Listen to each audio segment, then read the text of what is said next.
For part A, you're essentially just collecting a bunch of data on the forks. What kind of forks do you want to create? So you're going to write a function that takes in 4 different pieces of information. What note you want to create the forks for. So you want to create a series of notes for a series of forks for the A note, B note, C note, D, E, F, G. What width you want each fork to be. Do you want them to be 4 millimeters, 5 millimeters? Pay attention to your units. So if your width is in millimeters, do you need it to be in meters or millimeters? Which one unit are you working with? Pay attention to your units. What material you want to make them out of. Steel, brass, aluminum. That's going to define different parameters for the fork. And then what shape? What cross-sectional shape do you want? A rectangle, which your width is the width of that, and then your height is 2 times your width, or h to h, or a circle, where the width is the diameter. Come on, pen. Okay, so make sure you pay attention to what the width means, depending on your cross-sectional shape. And then you're going to output 6 different things. You're going to output the frequencies of your forks. So what are the frequencies that you are producing forks for? What frequencies are they going to produce? The lengths of each of your forks. Young's modulus in pascals. So once again, make sure you pay attention to your units. The density of the material, the polar moment, and the cross-section area. In order to do all of those things, you are going to use these equations. So first things first, to find your frequencies, you're going to use this equation. And this equation is going to differ, or this equation depends on which note you're planning on using. So this is your general equation to calculate the frequency for a note. Think of these as piano notes. We're looking at the white keys. So if you want a bunch of A notes, your offset here is going to be 0.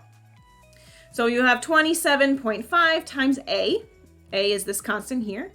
And then P is a vector from 0 to 84 with 8 values. So 0, 8, 16, 24, dot, dot, dot, all the way down to 84.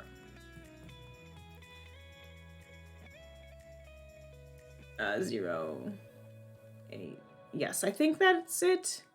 That doesn't make sense. But anyway, it's 0 to 84 with 8 different values. So make sure it's linear spaced. You're probably going to use linspace to create that. And then you have your offset, which essentially scales this vector up or down. If you want the C note, you're scaling it up to 3. If it's an F note, you're scaling it up 8. But that's what that does. You're going to produce 8 different frequencies, where P is each of these numbers, and then your offset scales those numbers up. Essentially, it scales them up, not down.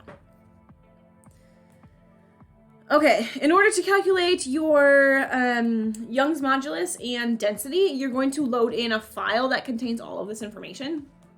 Once again, keep in mind your units.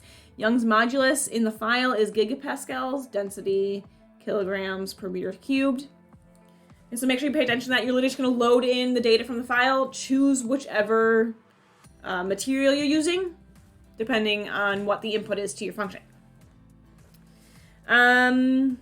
And then you're going to calculate the cross-sectional area and your polar moment. So once again, these are these equations. They're listed out here for you. Pay attention to what H and R are with respect to your width.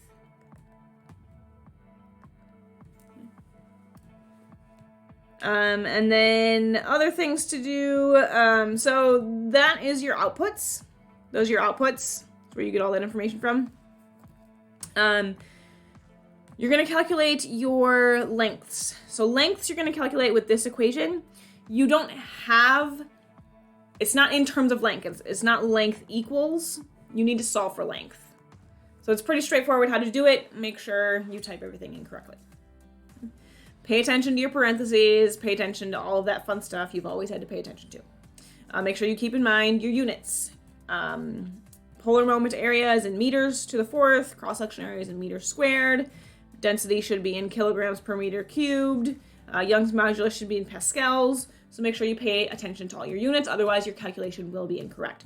This frequency value comes from your frequencies. So you have 8 frequencies, you should have 8 lengths.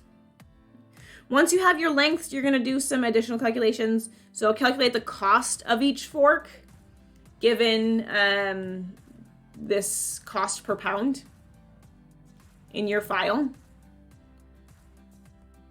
So make sure you guys figure out how much your fork is gonna weigh. When you think about a fork, it has 2 handles. So what's the mass of this one? What's the mass of this one? And then it has it has 2 forks, 2 tongs, whatever you call it on a fork. And then it has a handle. So this here is 3 centimeters cubed. So you're looking for volume. From volume, you can figure out the mass given density. Once again, make sure you pay attention to your units. Length here, length that's output here is going to be in meters. So length is in meters.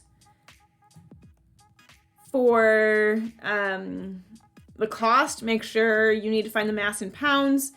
Printing out the table, your length is going to be in inches. Frequencies in hertz, that's what's just given. Mass in pounds, cost in dollars. So you'll print out the table using display or fprintf. I don't tell you which one, and then you're going to save your results to a file. Okay, so the big part of this part is making sure you keep track of your units. What units do you have for Young's modulus? What units do you have for your width? What units do you have for your length? You should print out length in inches here into your file in inches. However, you should return your length in meters. I believe so. I believe that's how it's going to set up for the rest of the problems, or rest of the parts. Okay, that's part A.